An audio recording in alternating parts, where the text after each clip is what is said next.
कहानी की शुरुआत घने जंगल से होती है, जहाँ एक आदिवासी कबीला शिकार करने के लिए निकला होता है। ये लोग आज भी बहुत पुराने तरीकों से शिकार करते हैं, इसलिए पूरे जंगल में जगह जगह फंदे लगाए गए होते हैं। तभी अचानक एक जंगली सुअर का पैर उन फंदों में से एक से टकरा जाता है और अगले ही पल एक भारी लकड़ी का तना तेजी से ऊपर की ओर उछलता है, जिसमें कई नुकीली लकड़ियां लगी होती हैं। वह सीधा सुअर के शरीर में धंस जाता है और वहीं उसकी मौत हो जाती है। कुछ ही देर बाद कबीले के लोग हंसते हुए अपने शिकार के पास पहुंचते हैं, लेकिन उन्हें जरा भी अंदाजा नहीं होता कि कुछ ही समय में उनके पूरे कबीले पर मौत टूटने वाली है। इसके बाद वे वहीं बैठकर उस सुअर को काटना शुरू कर देते हैं। सभी लोग आपस में हंसी मजाक करते हुए शिकार की तैयारी कर रहे होते हैं। ये कबीला काफी खुशमिजाज और मस्ती करने वाला होता है, लेकिन तभी उनमें से एक बहादुर शिकारी, जिसका नाम जैगुआर पांव होता है, अचानक महसूस करता है कि झाड़ियों के पीछे कोई छिपा हुआ है। वह सावधानी से खड़ा होकर उस दिशा में देखने लगता है और जोर से पूछता है, तुम्हें क्या चाहिए? अगले ही पल झाड़ियों के पीछे से कुछ आदिवासी बाहर आते हैं। वे उनके सामने 4 बड़ी बड़ी मछलियां रख देते हैं और कहते हैं कि वे यहाँ से गुजरना चाहते हैं। बदले में कबीले के लोग भी अपने अभी किए गए शिकार का कुछ हिस्सा उन्हें दे देते हैं। दरअसल यह सब उनके पुराने रीति रिवाजों का हिस्सा होता है। लेकिन तभी झाड़ियों के पीछे से और भी कई आदिवासी बाहर निकल आते हैं। अब वे सब वहाँ से आगे जाने लगते हैं, लेकिन तभी जैगुआर पांव देखता है कि उनमें से कई लोग घायल हैं और काफी डरे हुए भी लग रहे हैं। वह उनसे पूछता है कि आखिर उनके साथ क्या हुआ है। तभी उनमें से एक आदमी बताता है कि उनका पूरा कबीला तबाह हो चुका है और अब वे कहीं दूर जाकर एक नई शुरुआत करने के लिए जा रहे हैं। यह सुनकर जैगुआर पांव उनके पीछे जाने लगता है, क्योंकि वह जानना चाहता है कि आखिर उनके साथ क्या हुआ था। लेकिन तभी उसके पिता, जो उनके कबीले के सरदार भी होते हैं, उसे रोक देते हैं और कहते हैं कि उनके पीछे मत जाओ। फिर भी जैगुआर पांव अंदर ही अंदर बेचैन हो जाता है। उसे साफ महसूस हो रहा होता है कि जंगल में कुछ बहुत गलत हो चुका है। इसके बाद वे सभी वापस अपने कबीले में लौट आते हैं। कबीले का माहौल पहले की तरह खुशहाल दिखाई देता है। लोग हंसी मजाक करते हुए अपने अपने काम में लगे रहते हैं, लेकिन जैगुआर पांव के मन में सुबह की घटना बार बार घूम रही होती है। रात होने पर वह अपने परिवार के साथ सो रहा होता है। तभी अचानक कुत्तों के भौंकने की आवाज सुनकर उसकी आंख खुल जाती है। उसे तुरंत एहसास हो जाता है कि बाहर कुछ अजीब हलचल हो रही है। वैसे भी सुबह जिन घायल आदिवासियों से वह मिला था, उसी वजह से वह पहले से ही थोड़ा घबराया हुआ होता है। अगले ही पल बाहर का दृश्य दिखाया जाता है, जहां एक बेहद खतरनाक और खूंखार आदिवासी अपने साथियों के साथ कबीले पर हमला करने के लिए पहुंच चुका होता है। उसके बाकी साथी पेड़ों के पीछे छिपे हुए होते हैं और इशारा मिलते ही मशालें लेकर बाहर निकल आते हैं। जैगुआर पांव भी खतरे को समझ जाता है। वह तुरंत अपने घर से बाहर निकलता है और अपने परिवार को लेकर वहां से भागने लगता है। लेकिन तभी हमलावरों में से एक आदमी उसे देख लेता है। जैगुआर पांव उससे भिड़ जाता है और उसे मार गिराता है। इसके बाद वह अपने परिवार को लेकर तेजी से जंगल की ओर भागता है। कुछ दूर जाने के बाद वह उन्हें एक गहरे कुएं के पास ले जाता है। वह अपनी गर्भवती पत्नी और अपने बच्चे को रस्सी के सहारे उस कुएं के अंदर उतारने लगता है, ताकि वे वहां सुरक्षित रह सके। लेकिन तभी हमलावरों में से एक आदमी उन्हें देख लेता है। ये देखकर जैगुआर पांव जल्दी जल्दी अपनी पत्नी और बच्चे को नीचे उतारने लगता है। जैसे ही वह खुद भी नीचे उतरने वाला होता है, तभी एक आदिवासी वहां पहुंच जाता है और जैगुआर पांव का पैर पकड़ लेता है। वह आदिवासी नीचे गिरते हुए कुएं के अंदर झांक लेता है और देख लेता है कि जैगुआर की पत्नी और उसका बच्चा अंदर छिपे हुए हैं। लेकिन इससे पहले कि वह किसी और को यह बता पाता, जैगुआर पांव उसे नीचे खींच लेता है और वह आदमी सीधे कुएं में गिर जाता है। अब जैगुआर पांव अपनी पत्नी और बच्चे से कहता है कि उसे अपने लोगों की मदद करने के लिए वापस जाना होगा। उसकी पत्नी उसे जाने से मना करती है, लेकिन जैगुआर पांव उससे कहता है, मैं वादा करता हूँ मैं वापस जरूर आऊंगा। इसके बाद जैगुआर पांव वापस अपने कबीले की ओर दौड़ पड़ता है, ताकि अपने लोगों की मदद कर सके। वहाँ पहुँचते ही वह कई हमलावरों से भिड़ जाता है। वह पूरी बहादुरी से लड़ता है और एक आदमी के चाकू को पकड़कर उसी के खिलाफ मोड़ देता है। लेकिन तभी हमलावरों का सरदार वहाँ पहुँच जाता है। वह अपने आदमियों को आदेश देता है कि जैगुआर को जिंदा पकड़ा जाए, क्योंकि उसे उसकी जरूरत है। इसी दौरान जैगुआर के पिता भी हमलावरों से लड़ रहे होते हैं। तभी जैगुआर का छोटा बेटा डर के मारे चिल्ला उठता है और कहता है, दादाजी मुझे माफ कर दो। यह बात हमलावरों का सरदार सुन लेता है और तुरंत समझ जाता है कि यह आदमी जैगुआर का पिता है, इसलिए वह जानबूझकर जैगुआर के सामने ही उसके पिता को मार देता है।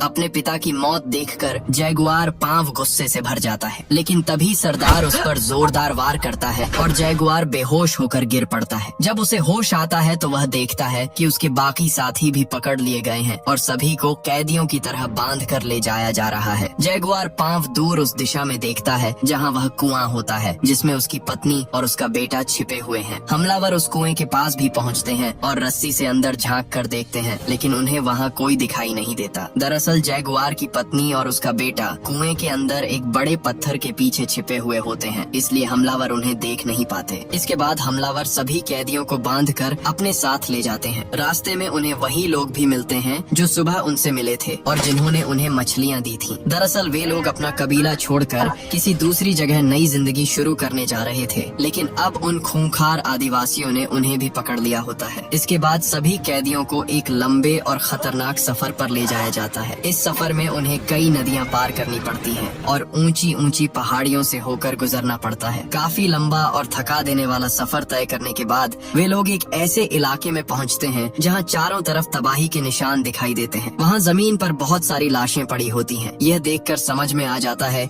कि यहाँ किसी भयानक बीमारी ने बहुत सारे लोगों की जान ले ली है। उसी जगह एक छोटी बच्ची उन आदिवासियों को देखकर कहती है कि बहुत जल्द एक पवित्र समय आने वाला है और उसके बाद तुम सब हमेशा के लिए खत्म हो जाओगे। लेकिन वे लोग उसकी बात को नजरअंदाज कर देते हैं और कैदियों को आगे ले जाते हैं। कुछ समय बाद वे लोग एक बड़े गांव में पहुंचते हैं। वहां बहुत सारे मजदूर काम कर रहे होते हैं और उनकी हालत बेहद खराब होती है, फिर भी उन्हें मजबूरी में काम करना पड़ता है और उन्हें वहां से जाने नहीं दिया जाता। इसके बाद कैदियों को और आगे ले जाया जाता है। कुछ देर बाद वे लोग एक बड़े गांव में पहुंचते हैं। यहाँ कबीले का सरदार, जिसने इन सभी लोगों को पकड़ कर लाया होता है, एक आदमी से बात करता है और पूछता है कि कितने आदमी पकड़े गए हैं। वह आदमी जवाब देता है कि गिनती तो मेरा बेटा बताएगा, लेकिन इस बार पैसे अच्छे मिलने चाहिए। तभी समझ में आता है कि यह लोग इंसानों को पकड़कर यहाँ बेचने के लिए लाते हैं। सबसे पहले बंधी हुई औरतों को अलग कर दिया जाता है और उनकी बोली लगाई जाती है। लोग पैसे देकर उन्हें खरीदने लगते हैं। इसके बाद आदमियों को आगे ले जाया जाता है जहाँ बहुत बड़ी भीड़ जमा होती है। दरअसल वहाँ पुरानी मान्यताओं के कारण इंसानों की बलि दी जाती है।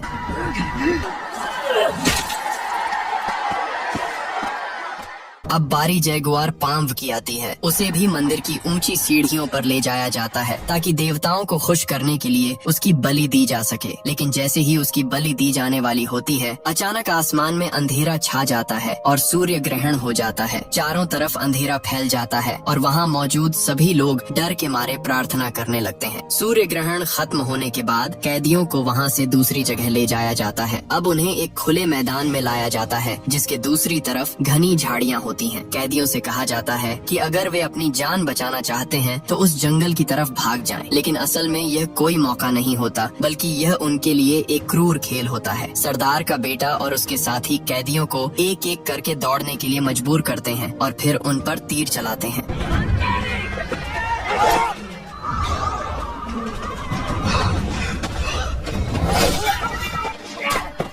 जैगुआर पांव के साथ उसका एक साथी भी दौड़ रहा होता है, लेकिन कुछ ही पलों बाद एक तीर उसके शरीर के आर पार हो जाता है और वह वहीं मर जाता है।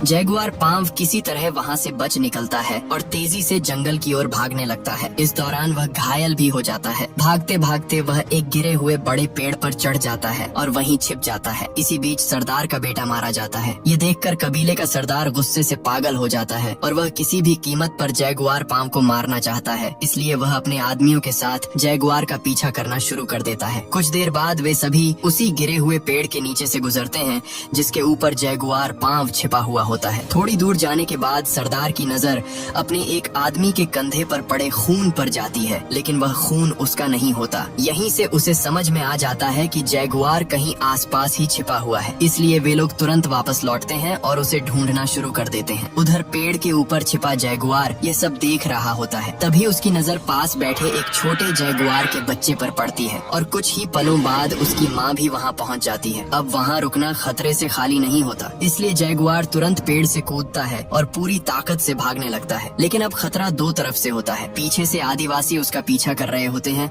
और दूसरी तरफ वह खतरनाक जंगली जानवर भी उसके पीछे पड़ जाता है। इसी बीच अचानक एक आदिवासी उनके बीच आ जाता है जो जैगुआर को मारना चाहता था, लेकिन जंगली जानवर सीधे उसी पर हमला कर देता है और उसे मार डालता है। इस मौके का फायदा उठाकर जैगुआर वहाँ से निकल जाता है। फिर भी उसका पीछा खत्म नहीं होता। कुछ दूर भागने के बाद अचानक उसके सामने रास्ता खत्म हो जाता है। उसके सामने एक बहुत ऊंचा झरना होता है। नीचे कूदना लगभग मौत और पीछे मुड़ना पक्की मौत। इसलिए जैगुआर बिना सोचे सीधे झरने से छलांग लगा देता है। किस्मत उसका साथ देती है और वह नीचे गिरकर भी बच जाता है। किसी तरह वह किनारे तक पहुंच जाता है। जब वह ऊपर देखता है तो कबीले का सरदार और उसके आदमी ऊपर खड़े उसे देख रहे होते हैं। लेकिन अब जैगुआर अपने ही जंगल में आ चुका होता है। वह जोर से उन्हें ललकारता है। मेरे दादा ने यहाँ शिकार किया था, मेरे पिता ने यहाँ शिकार किया था, मैंने यहाँ शिकार किया है और मेरे बच्चे भी यही शिकार करेंगे। अगर हिम्मत है तो नीचे आकर मेरा सामना करो। सरदार के साथ खड़ा एक आदमी उसे रोकने की कोशिश करता है। उसे उस छोटी बच्ची की भविष्यवाणी याद आ जाती है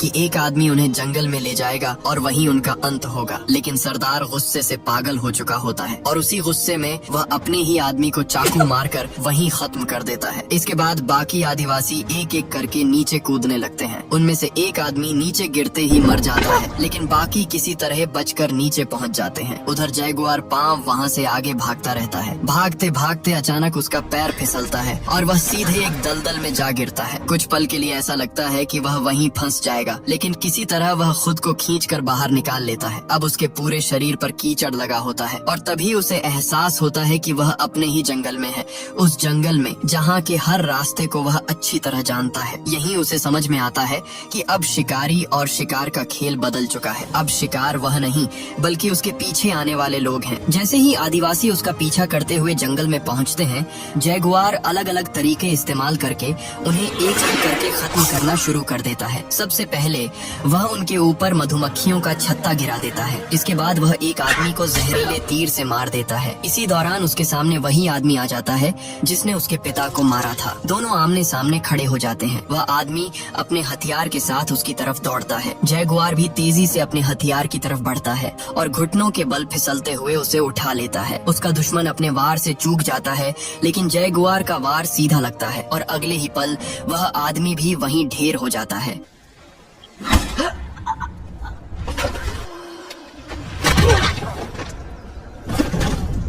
इसी समय आसमान में बादल घिर आते हैं और तेज बारिश शुरू हो जाती है। उधर जैगुआर पांव की पत्नी और उसका बेटा अभी भी कुएं के अंदर फंसे हुए होते हैं। कुएं में लगातार पानी भरता जा रहा होता है। इसी बीच उसकी पत्नी को प्रसव पीड़ा शुरू हो जाती है, यानी अब किसी भी समय बच्चे का जन्म हो सकता है। इसी दौरान जैगुआर भागते भागते वापस उसी जगह के पास पहुंच जाता है। उसकी पत्नी और बेटा उसे देखकर ऊपर से आवाज लगाते हैं कि हमें यहाँ से बाहर निकालो। लेकिन तभी पीछे से 3 आदिवासी और वहाँ पहुँच जाते हैं जो उसका पीछा कर रहे होते हैं। उनमें से 2 आदिवासी कुएं के पास रुक जाते हैं और नीचे झांक कर देखने लगते हैं। तभी उन्हें कुएं के अंदर जैगुआर की पत्नी और उसका बच्चा दिखाई दे जाता है। उधर कबीले का सरदार लगातार जैगुआर का पीछा करता हुआ उसकी तरफ बढ़ रहा होता है। भागते भागते अचानक जैगुआर एक जगह रुक जाता है क्योंकि उसकी नजर जमीन पर पड़े एक पुराने फंदे पर पड़ती है। तभी कबीले का सरदार भी वहाँ पहुँच जाता है। अपने बेटे की मौत का बदला लेने के लिए वह दूर से ही जैगुआर पर तीर चला देता है। तीर सीधे जैगुआर के शरीर में जा लगता है और वह घायल हो जाता है, लेकिन फिर भी जैगुआर खड़ा होकर उसे ललकारता है। सरदार अपना धनुष नीचे फेंक देता है और चाकू निकालकर उसकी तरफ दौड़ पड़ता है, लेकिन जैसे ही वह आगे बढ़ता है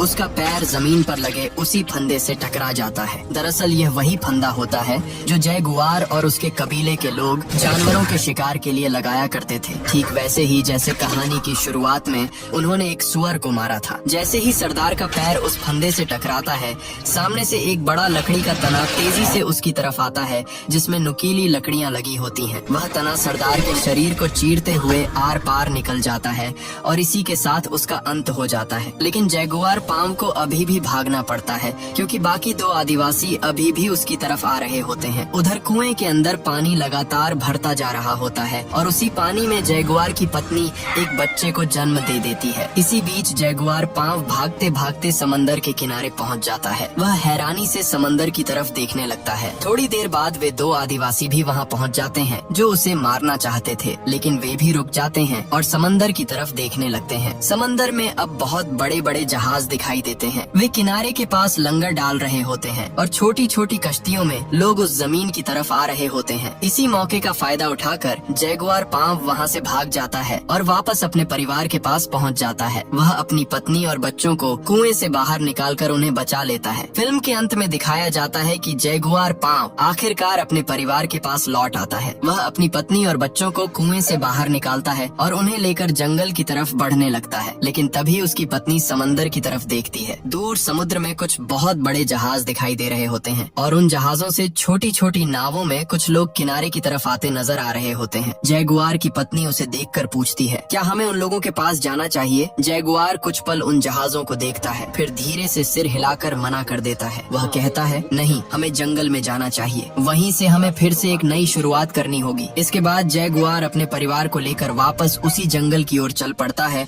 जहाँ से उसकी कहानी शुरू हुई थी। उधर समुद्र के किनारे खड़े वे अजनबी लोग दरअसल यूरोप से आए हुए खोजी थे और इतिहास बताता है कि उनके आने के बाद यहाँ की पूरी दुनिया बदलने वाली थी। लेकिन उस वक्त जैगुआर पांव को बस एक ही चीज की परवाह थी, अपने परिवार को बचाना। और शायद यही वजह है कि यह फिल्म सिर्फ एक कहानी नहीं बल्कि इंसान की हिम्मत, परिवार और जिंदा रहने की जिद की कहानी बन जाती है।